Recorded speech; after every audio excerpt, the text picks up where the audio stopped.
Bien le bonjour les lumineuses femmes, je suis contente de vous retrouver aujourd'hui pour vous parler des mémoires de naissance. Alors, avant toute chose, on va définir le terme mémoire parce que ici, on ne parle pas de la mémoire cognitive qui passe par le cerveau rationnel, par le cortex cérébral, puisque au moment où nous naissons, nous sommes des fœtus et nous n'avons pas la capacité de stockage de nos souvenirs, en tout cas pas de manière rationnelle. Et donc la mémoire qu'il nous reste en tant qu'adulte de notre naissance est une mémoire corporelle. Donc nous n'avons pas accès, nous ne pouvons pas nous souvenir du jour de notre naissance avec toutes ces images, ces sensations, le visage de notre mère ou de la sage-femme qui était là. Mais en revanche, notre corps a enregistré les sensations. Les sensations, donc qui dit sensation dit sens, c'est-à-dire que notre mémoire a stocké quelque part, notre corps a stocké quelque part la sensation eh bien du passage, la sensation eh bien voilà de changement, de passage, puisque la naissance est vraiment un passage d'un état à un autre, d'une forme de vie à une autre. Le corps va avoir gardé la sensation, eh bien peut-être du resserrement, des contractions, et puis bien évidemment, on va garder les sensations désagréables s'il y en a eu, s'il y a eu des détresses fétales, des manques d'oxygène. On va même garder la sensation, émotion de notre mère si elle a été en difficulté, si elle a manqué de confiance en elle. Ça, on va pouvoir aussi aller la rechercher des années après puisque c'est inscrit dans nos cellules. Voilà, donc déjà en préambule, là, cette histoire de mémoire, je parle pas de souvenirs, mais vraiment de la mémoire corporelle qui donc du coup est inconsciente, puisqu'on n'y a pas accès, sauf si on utilise certaines techniques pour aller rechercher cette mémoire-là. Pourquoi je vous parle de ça aujourd'hui Je vous parle de ça aujourd'hui parce qu'en fait, cette mémoire de naissance, de notre naissance, elle va influencer un certain nombre de choses de notre vie plus tard et en l'occurrence, elle va avoir une influence sur nos manières de vivre, nos changements de vie.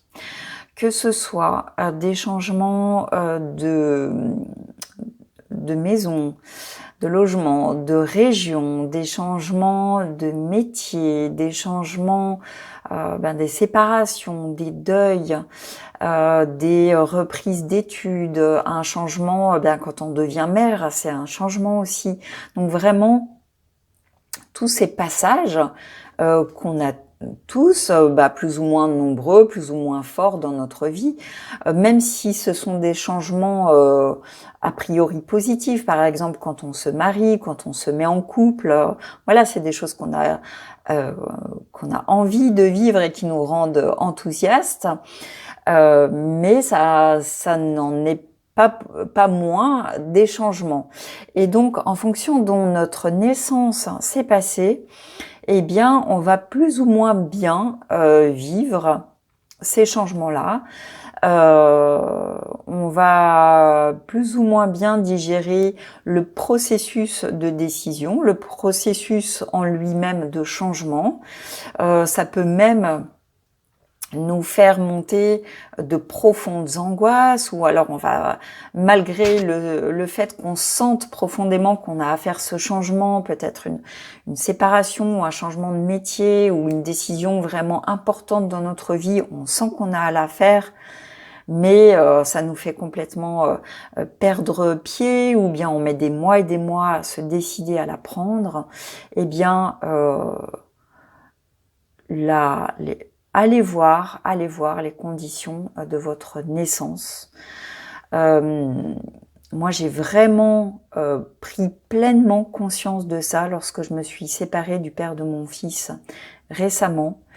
Euh, et pourtant, hein, ça fait un moment que je suis dans les mémoires corporelles, dans les mémoires inconscientes, et bah, j'avais pas mis cette conscience à ce point-là, ce lien vraiment entre la naissance et les changements de vie. Moi, vraiment, j'ai eu une naissance assez longue, assez compliquée, et tous mes changements de vie, je les vis d'une manière très longue, d'une manière où bah, je manque d'air, vraiment. J'ai l'impression d'étouffer parce que bah ça arrive pas, mon changement n'arrive pas, etc. Exactement de la même manière que moi, en tant que petite fille, en train de naître, j'ai vécu. Donc voilà, si tu es né avec les forceps, qu'on est venu te chercher, bah c'est peut-être difficile pour toi maintenant de prendre les décisions par toi-même, d'être dans ta force de décision. Peut-être que si tout de suite on t'a enlevé à ta maman pour des raisons médicales ou juste parce que ça se faisait comme ça à cette période-là et qu'on a pris un certain temps pour te laver, pour te peser, pour te tester tel ou tel truc et que du coup tu as bah, t'es passé vraiment d'un monde à l'autre, d'un monde hyper sécurisant, réconfortant à quelque chose de très froid. Voilà, peut-être que du coup, maintenant, dans ta vie d'adulte, à chaque fois que tu vas eh bien faire un passage comme ça important, tu vas complètement perdre pied et être complètement perdu, sans repère, hein, comme tu as sûrement dû le sentir en tant que petite fille. Si tu as vécu une souffrance fœtale, hein, si tu as manqué d'air, si tu as senti que tu étais presque au bord de l'asphyxie, de la mort, tu peux également revivre ces changements de vie-là, un peu comme si tu mourais. Hein. C'est-à-dire, tout à l'heure, là, j'ai parlé de perdre pied, mais là, tu peux vraiment te sentir perdu à tel point que tu ne te sens plus toi-même. Tu as l'impression que les changements sont tels, ou les changements que tu aimerais faire et que tu n'arrives pas à faire, mettre en péril ta vie et ta sécurité. Donc, c'est quand même des super gros enjeux parce que parfois, bah voilà, on a des changements de vie qu'on a vraiment, que notre cœur et que toute notre âme, tout notre être appelle à faire et que soit on n'arrive pas à faire, soit qui sont profondément comment dire, inconfortables. Et pourquoi? Tout simplement parce qu'on revit, notre corps revit ça. Il le revit parce que tant que ce n'est pas libéré et qu'il reçoit les mêmes stimulus, hein, là en l'occurrence le stimulus, bah, c'est le changement d'un état à un autre, et bah, à chaque fois qu'il repasse vers une étape comme ça, le corps va revivre les choses de la même manière.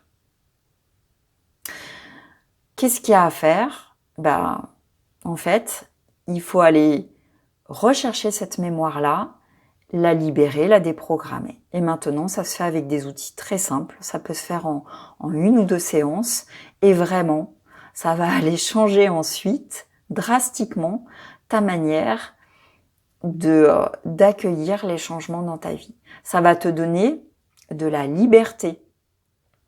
Alors peut-être que tu auras toujours un peu la trouille, bien évidemment. De toute façon, les changements de vie, bah, surtout les grands changements, on a tous une appréhension. On ne sait jamais vraiment exactement comment ça va se passer. Donc ça restera toujours là, mais tu ne seras plus en train de répéter quelque chose qui te sclérose, qui t'empêche et qui te fait profondément souffrir.